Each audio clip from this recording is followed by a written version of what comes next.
Hello everyone. In the last episode, I promised that I will go a little more detail into what is deliberate practice, how deliberate practice should be understood and applied. It is sometime I gave you a quotation and I thought I should give a quotation which is very appropriate for the content of what I'm going to deliver just now. The quotation is from Low Vickery.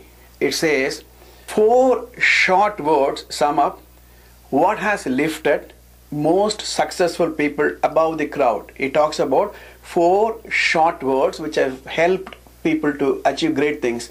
Those 4 short words: a little bit more, a little bit more. They did all that was expected out of them and a little bit more. They did all that was expected out of them and a little bit more. This is a wonderful quotation. Now, in my executive seminars, I talk about 2 categories of work a person should do in order to come up in life. One is called compulsory things to do. Like, the system will ensure that you've done it. Your supervisor will ensure that the compulsory things are done. If you do not do, people will tell you, in spite of that, if you don't do, you'll have to be eliminated from the team. Now, great people, they don't stop doing just compulsory things, they do optional things. For example, in a school, chess is taught maybe 1 hour, or a cricket coach comes and teaches how to play cricket. But then those who want to come up in life, they take it as their own option to practice more and more. This is the fundamental principle behind the deliberate practice by Anders Ericsson. I'm going to give about 9 parameters. You check whether you implement these in your journey to mastery. First of all, it is not just any practice, it is the right type of practice.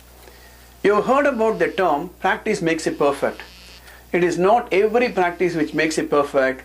It is the deliberate practice, which means systematic practice. Do you remember you learned typing when you go to a typing institute, or which I did when I was in the school? They teach you the fingering, A, S, D, F, G, H, L, K, J, H, J. And for every line they have a way of reaching out to the right alphabet with the right fingering. Now, if you go through that, it's very easy to pick up. Then you'll be able to type without looking at the keyboard. Now, if you do not do that, and if you are going to type with 2 fingers, then you will never be able to reach speed. So the first principle is the right type of practice.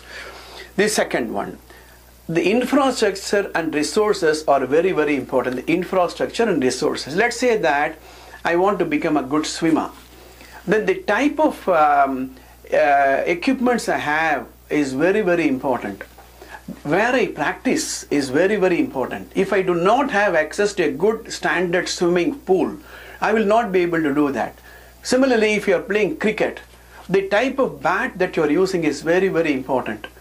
Now, if you buy a carom board, the shopkeeper will ask you, do you want a match carom board or an ordinary carom board? Similarly, table tennis, they will ask you specifically, what is the standard you want to play? So the second principle is the right type of infrastructure and resources. The third one is very, very important. More number of hours of work. Now, the difference between excellent work and not so excellent work is the number of hours of work they put in. You have to log your day. Every half an hour, whatever you have been doing, eliminate non-value adding activities and work more number of hours. This is very, very important for deliberate practice. That's the third principle. The fourth one is, you should understand deliberate practice is not inherently enjoyable. Do you remember I taught you some time back this exercise of swapping between the 2 fingers? I'm sure some of you would have tried. I don't know how many of you were able to do it. The only way you can do it, you can learn to do it is practice. Now, I practiced it for several hours, several days, and people looked at me, what are you doing? Now, that means it is not inherently enjoyable. When I started doing it, people asked me, I said, what's doing? Is it not something odd? So a deliberate practice is not inherently enjoyable. You have to understand that.